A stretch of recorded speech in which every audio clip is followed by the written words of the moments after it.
gente pode desfrutar ao máximo o que foi, né?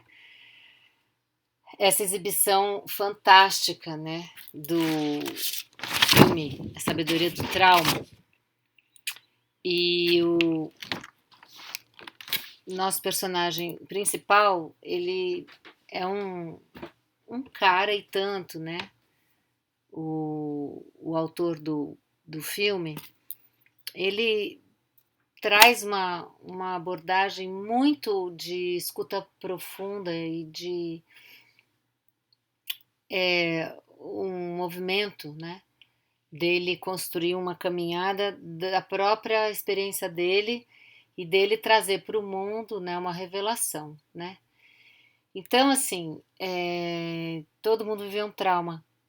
De alguma forma, ele está dizendo que isso acontece no desenvolvimento infantil. Então, nessa proposta da gente trabalhar o desenvolvimento humano, né, por movimentos para todas e todos, com essa perspectiva, né, que o BMC tem dos princípios evolutivos desse momento que a gente está lá experimentando, o que foi a nossa caminhada inaugural, ele nos coloca em contato com uma era que ele diz que está tendo uma epidemia, né, que é essa bagunça que a gente está imerso de problemas escalonados, assim, de grande monta de sofrimento, né? Aí ele coloca isso que é muito especial, né? Que as nossas experiências começam já no útero. Então isso vai ao encontro do que o BMC fala, a partir do que a gente pensa que é, de como a gente vê outras pessoas. Então imagina o bebê, o que ele escuta de lá de dentro, e o lugar dele nesse mundo que ele vai vir para fora da água, para a terra e tudo aquilo que a gente vê. Então o Gabor Maté, que é o nome desse nosso personagem, que eu não quis dizer o nome, né? Ele nos traz assim uma perspectiva das três ecologias, ou da perspectiva das cinco peles, né? Três ecologias eu estou me valendo do Deleuze Guattari, que é um texto que é contemporâneo na filosofia, mas que vai ter depois tanto o Boaventura como o Edgar Morin, né, falando nessa perspectiva. Mas tem as cinco peles, que é de um artista que eu gosto muito, que também não vou falar o nome dele, mas que é essa perspectiva da gente com quem está em volta da gente e desse círculo interno com o círculo seguinte, que é por onde a gente anda, que seria a nossa comunidade, o nosso bairro, e desse círculo seguinte com as autoridades, que é quem administra ou quem rege, né? E com o planeta, que é a quinta pele, que é a biosfera. Bom, mas seguindo aqui no nosso raciocínio, em vez de buscar o que há de errado, ele salienta para a gente que é importante olhar o que aconteceu, né? Então, esses são os pontos trazidos. E que o principal aspecto que ele nos traz do trauma é essa sensação fechada, bloqueada, abatido, né? A defesa imunológica foi para o chão, abandono, medo extremo, insegurança, né? E a atávica resposta de impulsos de dinâmicas inconscientes, tá? Então, ele diz que por debaixo da experiência traumática, ela revela justamente o que nós não somos e que a proposta dele é que a gente possa aflorar o que a gente é. E a proposta do BMC, desse reencontro profundo consigo mesmo, né, mergulhando desde a gênese, desde os seus processos vividos, que a gente foi um bebezinho pequenininho e chegou até aqui. A nossa vida se transformou muito, né, até onde a gente está, onde a gente está. Então é muito legal, né, esse desvelar que ele coloca, porque nos coloca numa situação de igualdade entre todas e todos e todas as idades, né? No sentido da nossa vulnerabilidade e no sentido das nossas necessidades, ele aponta que é um problema multigeracional. Tem essa epidemia porque, na verdade, já o parental já foi gravemente perturbado. Nossos pais não puderam, eles eram acuados sem saída, talvez fechados, né? Para quando aquilo que possa ter acontecido com cada pessoa que reverbera por onde ele mostrou no filme o que se passa, né? Com o trancafiamento, esse trancafiamento que é mostrado de uma maneira, nossa, incrível, né? É, então ele diz que esse trancafiamento desconecta a pessoa dela mesma, dói demais ser a pessoa mesma. Então tem uma dinâmica interna carregada de não conseguir lidar com as emoções, né? E o sistema nervoso, a pessoa entra em hipervigilância, que tem não consegue escutar dentro, não consegue ter contato consigo mesmo, né? E aí cria situações de risco para si. Então, assim, aí como é que a gente inverte tudo isso pensando no BMC, nessa ótica mais ampliada que eu estou trazendo, né, do desenvolvimento por movimento da criança, sendo o alfabeto do movimento considerado anterior aos outros alfabetos, da linguagem, da fala, da oralidade. Com ele a gente, né, desenvolve, né, esses padrões complexos de movimento, formam a base, digamos assim, com que a gente vai desenvolver o nosso automovimento, que é o primeiro ponto de autonomia da gente ganhar a independência, que a gente não tinha nenhuma, né? Então, a gente está trabalhando numa vertente que envolve também o cérebro, envolve a cognição, sem serem eles a única coisa, cara, que é propriamente pelos sentidos, movimento e contato. Então, interessante pensar, né, que é da periferia para centro, envolvendo o corpo todo na resposta, na ação, na reação ou na confabulação que se dá. Então, a criança vem ao mundo, nós viemos assim, é um campo aberto, vibratório, vulnerável e frágil, totalmente indefeso e dependente. Né? Assim que a gente chegou. E aí o contato com o chão, a terra e essa passagem da água para a terra leva muito esforço, porque são muitos obstáculos que estão ali presentes, já no sentido de morte e vida, porque realmente quando a gente nasce, a gente corre risco de não sobreviver antes, então tem os sinais vitais, a dor é um deles, e um recurso que a gente tem imediato, não nos primeiros 48 horas, é o choro, né, para lidar com isso, porque é um sinal vital considerado assim. E aí vem as questões de sobrevivência, né? Então, o Matthias vai nos dizer que tem uma necessidade humana genuína.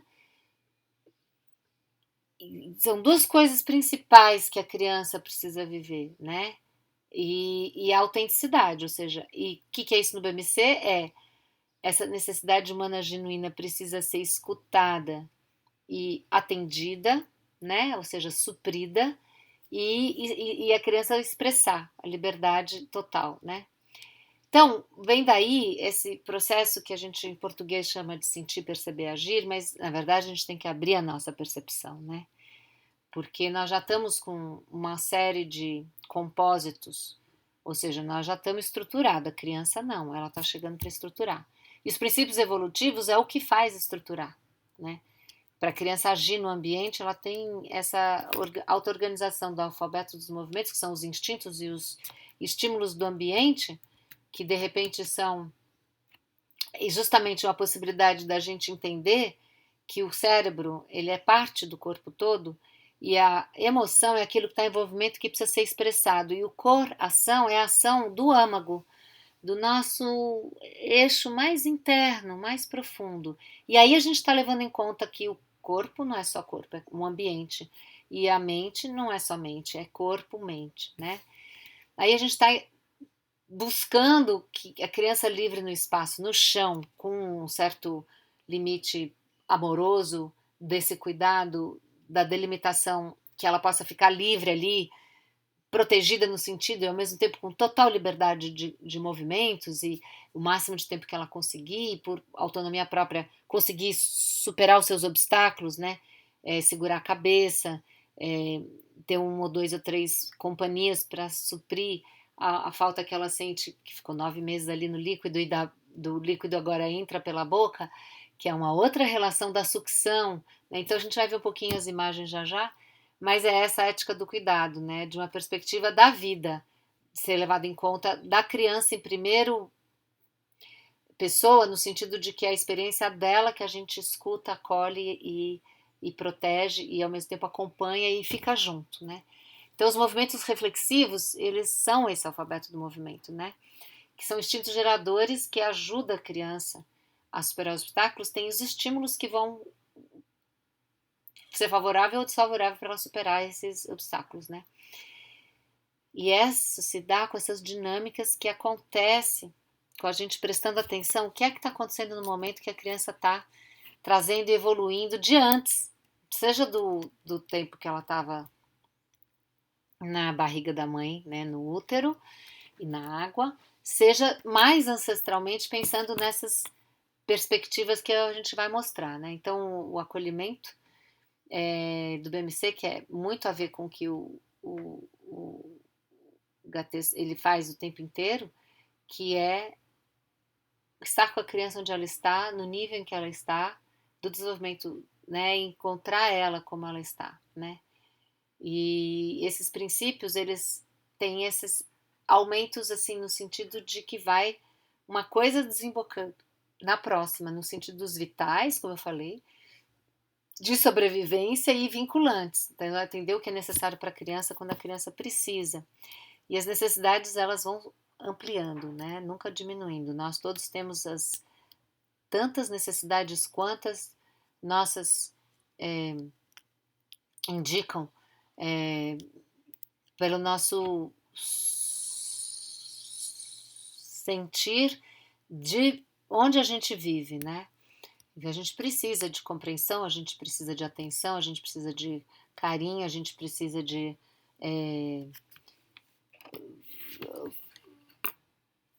todas as coisas que são qualidades, qualificadoras das nossas interações, né? Então,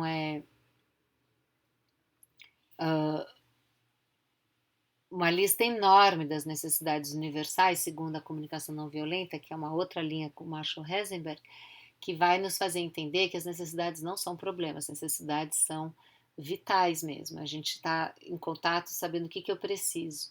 E o lugar do BMC fazer isso, seja na criança ou no processo do desenvolvimento humano, é a gente aprendendo a escutar o que o corpo está dizendo para a gente. Agora eu preciso cuidar disso, meu corpo está me dizendo, né? Essa coisa valiosa desse autoconhecimento, desse contato com que...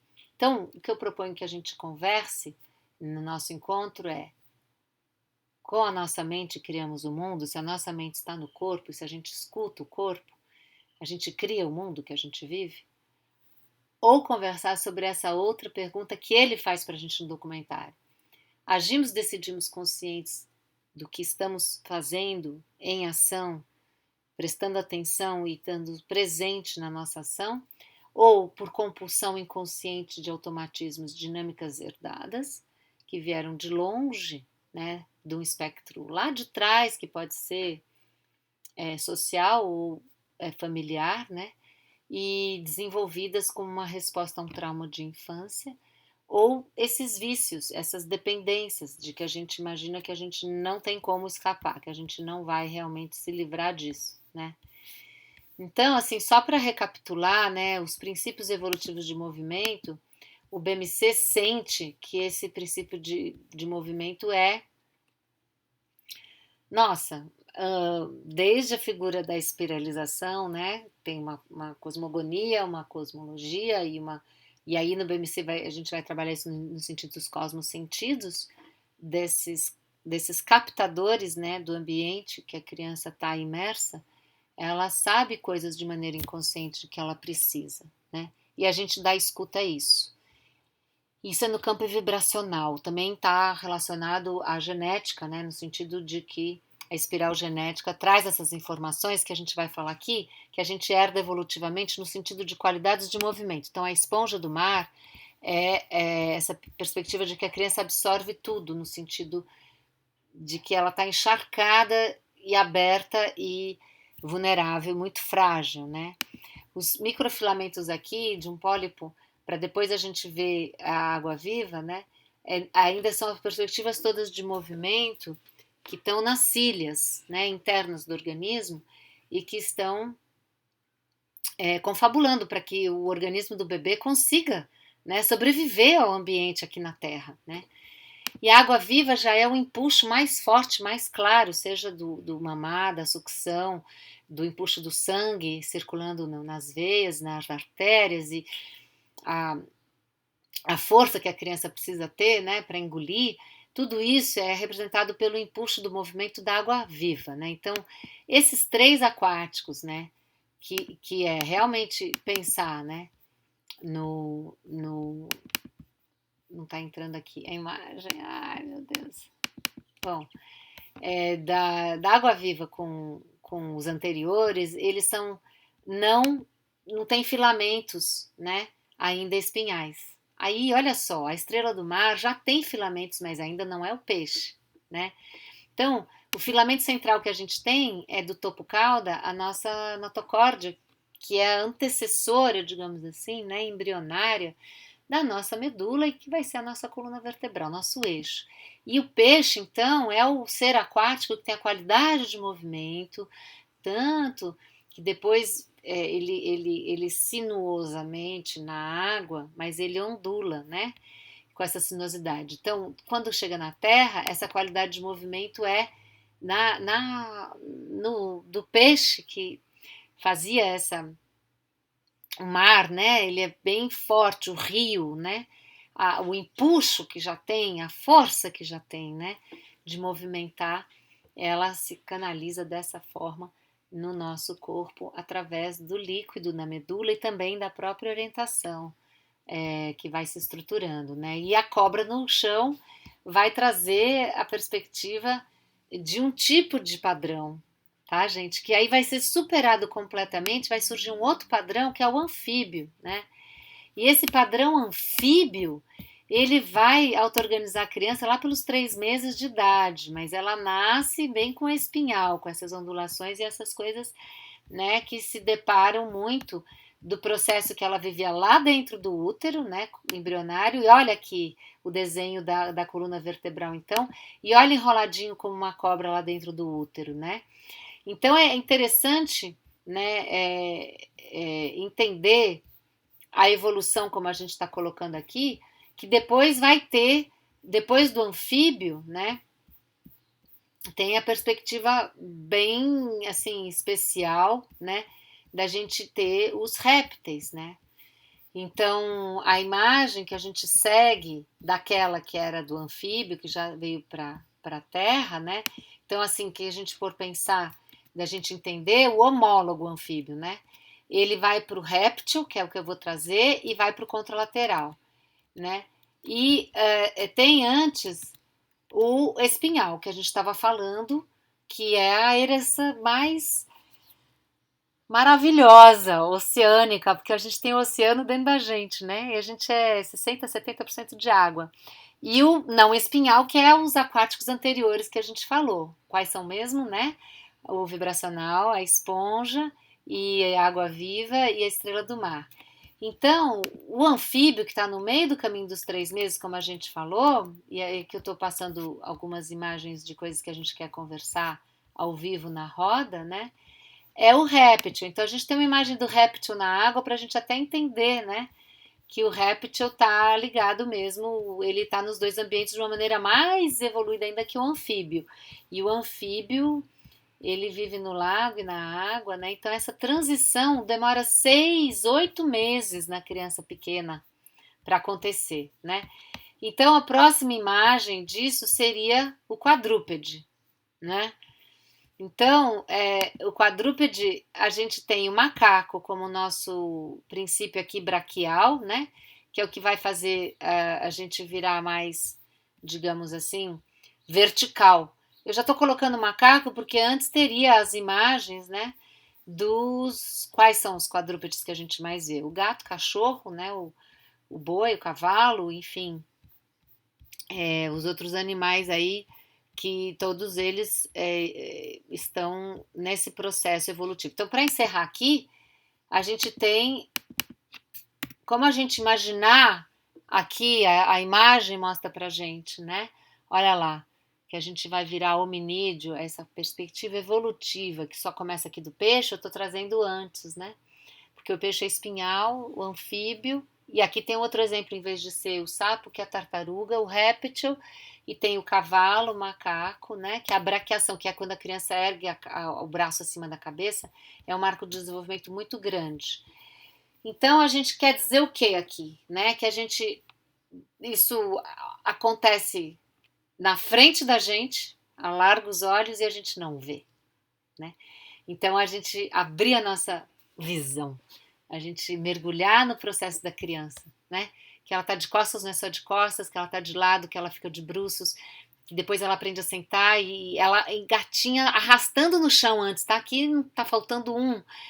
E daqui para ela passar pro de pé e depois caminhar, né? Ela tem o urso também que está faltando aqui, porque o arrastado no chão, ela se desloca aqui do de bruços, tem um outro aqui que é o arrastado. E do de quatro, ela tira o bumbum do chão, não só ergue os braços, então ela tem uma variação, né? De ficar com os braços no chão e o bumbum subir. E é o urso. E depois ela subir realmente na verticalização como o macaco, né? Da braqueação do braço erguer-se acima da cabeça, que ela vai ainda esticar esses bracinhos aqui para depois caminhar, né? Recapitular quer dizer, há uma atualização. Isso acontece, né, magicamente, desde o momento do útero, né, e da saída dele para no chão. Olha aqui o urso, aqui mostra o urso, né? Se no outro não mostrava, aqui mostra o urso. A criança engatinhando de joelho e depois ela agacha e fica em pé. Então tem essa conexão, né? Nossa, ancestral. É disso que está falando.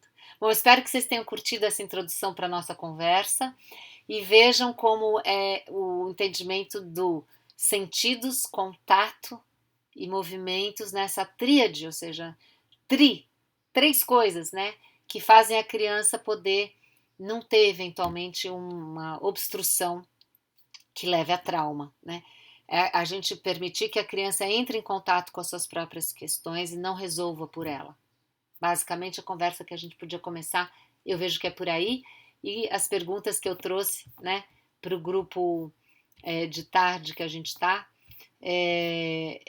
que já foi falado aqui, né, que a gente possa ver junto sim, que é somos livres, conscientes, agimos e decidimos conscientes do que fazemos, que é a proposta do BMC, né, desde o início, a relação familiar, dá conta de prover esse ambiente de comunicação, de amorosidade, de relação, de colocar em perspectiva, de liberação e de expressão, né? Sem violência, e o desenvolvimento da consciência da criança desde o primeiro ano de vida. Uma consciência que é uma consciência que é da ambiente junto, né? Já é relacional e com quem cuida da criança, viver esse processo nele também, né? Para sentir na própria pele e solidarizar-se com a criança, entender os obstáculos, entender os seus também e poder junto, né? Desenvolver modos de uma conhecer, que é da cognição, né? Desse saber que vai fluir entre, né? Numa uma forma conversada, numa forma de entendimento, numa forma de questionamento e de permissão, né? Da superação a cada momento das coisas, à medida que elas se apresentem, não é a cada momento no relógio, mas a cada momento ficando presente, junto e aberto, né? Amorosamente, né? Nesse cuidado amoroso e nessa sem antecipação, né? Sem pular à frente, mas acolher a criança, né? Então tem essa ética do cuidado junto. Ou a gente está imerso em campos reproduzindo os nossos vícios e as nossas atávicas, né? Não decisões e não escolhas que foram impulsionadas por automatismos que vêm de dinâmicas herdadas e desenvolvidas em resposta a um trauma na infância. Então são dinâmicas inconscientes que machucam e nos fazem sofrer mais, né? Então essa outra pergunta é a outra. Com a nossa mente criamos o mundo? Né? Que é uma outra pergunta para escolher os grupos que forem assim antecipando esse papo aqui para a gente chegar junto na hora, tá bom? Então bora lá.